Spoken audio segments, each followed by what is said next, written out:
kapitbahay, kumusta na po kayo? So anyway, gusto ko lang po mag-update sa inyo kung ano na ang nangyayari dito sa Lebanon. I mean, kung okay lang ba kami, nasaan na kami. And kasi yung medyo late yung vlog ko about sa village, naikwento ko naman sa inyo guys kung bakit late nag-update ako before ako nag-publish ng village vlog namin.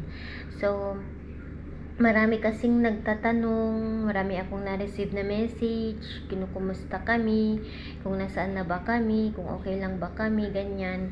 And marami akong na-receive na, alam nyo, yung iba nang huhusga, ganon. So, hayaan ko na lang, forget. Hindi ko naman sila pinapansin kasi siguro yung mga dumadaan lang sa vlog namin, yung mga ganon na nagagalit.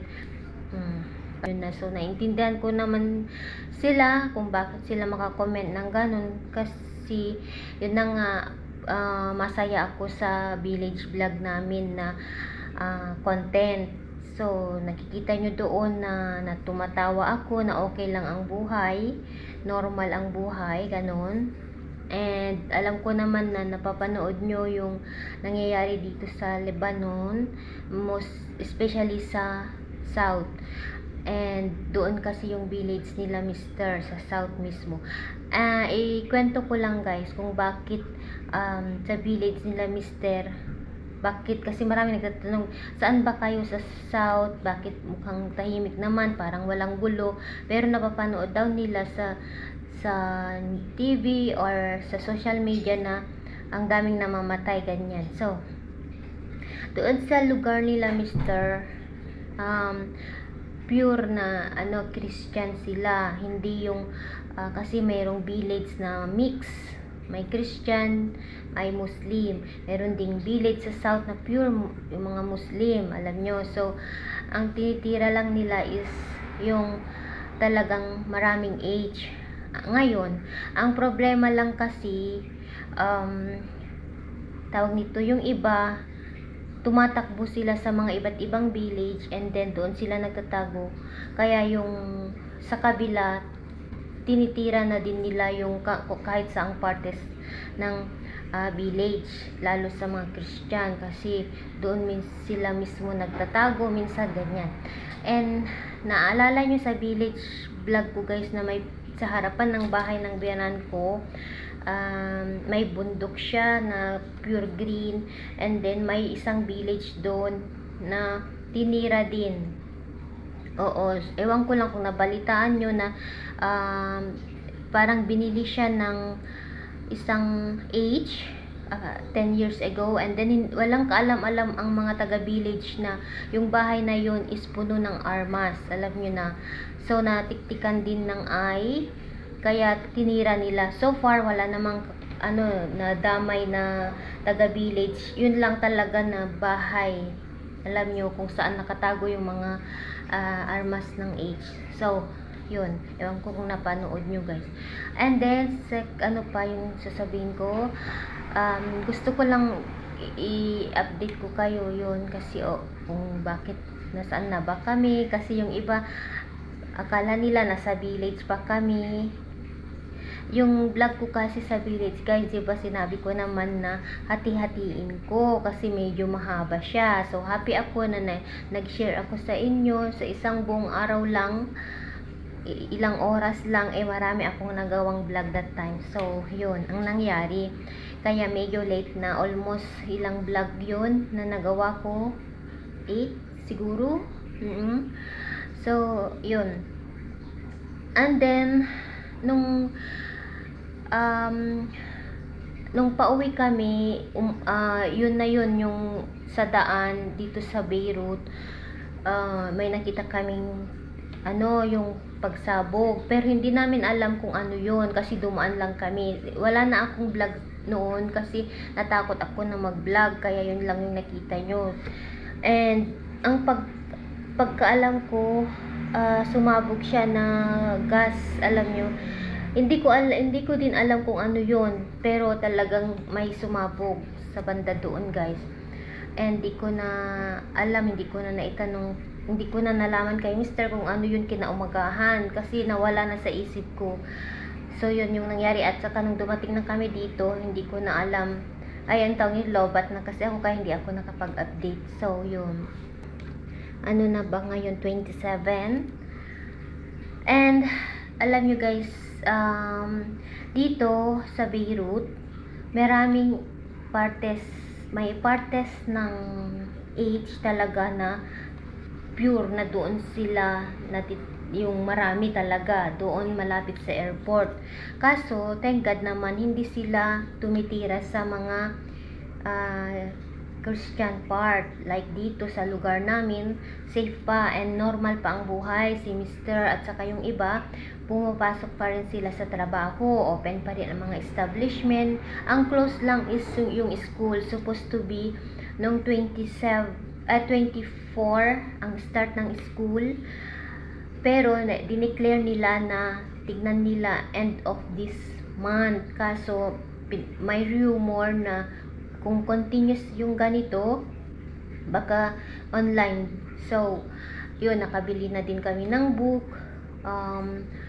mga naayos na din namin yung alam nyo, lahat-lahat ng pangangailangan ng mga bata. And yun, ngayon maghihintay lang kami kung ano ang decision ng Lebanon, yung mga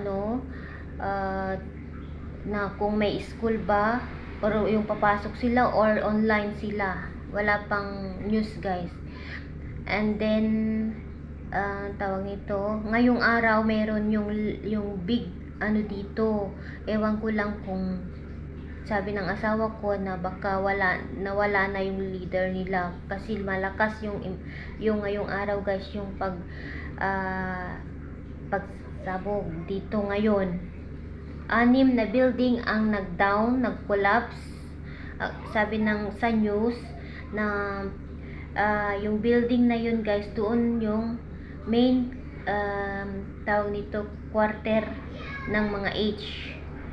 So, lahat na ng leader dito, wala na-erase na sila guys. Yun ang tinitira ng mga I. So, yung naman yung sa, alam nyo, sa yung pinaka-leader nila dito talaga is nasa baba lang siya. Hindi siya lumalabas, hindi siya alam nyo, kasi delikado yung buhay niya. Kaya yung impact ata is malaki yung pinadala dito. Kaya 6 na building ang bumagsak. Talaga nga makita nyo, nag-Ilocan na makita nyo talaga na nag-down yung building na 6 na yun. Doon pala sila nagtatago guys, yun ang quarter nila, and walang nakakaalam na kapitbahay, ganyan. And then yung 6 na yun is puro age, kasama na namatay ang mga family nila o yung mga asawa ng mga age na alam nyo, yung sa family na nasa 6 na walang nabuhay talaga, as in na nag-down na siya and nasa underground. And hindi pa nila alam sa news, hindi pa nila alam na tawag nito, kung buhay pa yung mga tao na nasa baba. I'm sure, sabi ni Mr. na pulbos sila kasi malakas yung pinalipad dito. So yun yung kwento guys. And ngayon, yung mga ibang age, nandito sila sa Christian area. Yung alam nyo, hindi naman sila yung fighter. Ang Christian talaga dito sa Lebanon. Tinulungan nila ang mga age, kinupkup nila dito sa north, dito sa area namin. Naalala nyo yung guys, yung kung saan nag-aaral si Kian about sa communion noon dito. Kasi di ba may organization si Saint Teresa, Mother Teresa dito sa area namin. So yun, kinupkup nila itong church namin, and dito na sila nakatira for now. So tapos pag after na ng uuwi na din sila sa kanilang lugar, ganun. So yun yung update. Kaya sabi ko kay Mr., hindi kaya sila delikado kung nandito sila. Sabi naman niya, hindi naman siguro kasi sila yung, hindi naman sila yung fighter lang, na okay lang kami, ganyan, na safe pa po kami. tuloy po ang buhay, hindi pa po yung talagang nakikita nyo sa TV na buong Lebanon ay talagang like yung nasa P sa kabila. Alam nyo, hindi ganun guys. Open pa ang establishment, mga tao talaga nagpa-party pa dito sa lugar namin. Oo, yung may nightlife, yung open pa ang work, mga bank, ganyan. Normal pa rin ang buhay, oo. So, ewan ko, baka yun na daw ang last kasi parang wala na daw yung leader nila. Ewan ko lang. Malalaman daw bukas guys kasi hindi nila maabot yung baba kasi malalim. Wala pa daw silang na-discover na body. Kasi talaga na malakas yung pagbagsak. Kita nyo naman siguro so yun, hanggang dun lang yung update ko kasi baka sabi nga ni ate, wag ka masyadong magsalita Laura kasi baka wala naman akong sinasabing masama, yung parang lang ba ako, nag-istorya lang ba ako, ganyan. At saka tawag nito, gusto ko lang yun mag-update guys kasi maraming nagme-message sa akin, yung iba hindi ko ma-replyan kasi hindi talaga ako nag-open ng messenger, minsan lang talaga.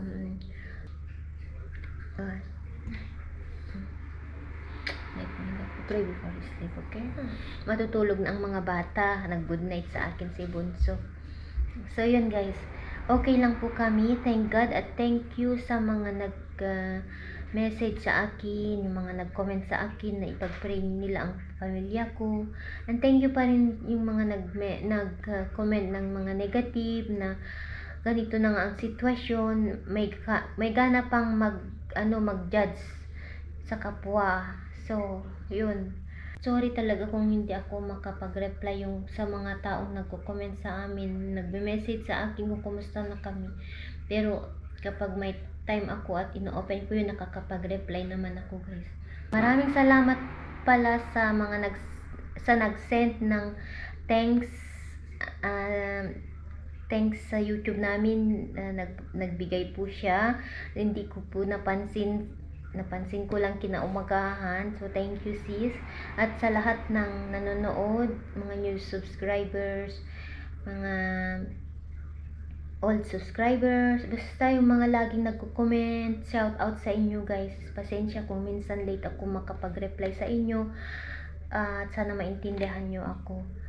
So thank you sa inyong lahat. One day mag-live kami at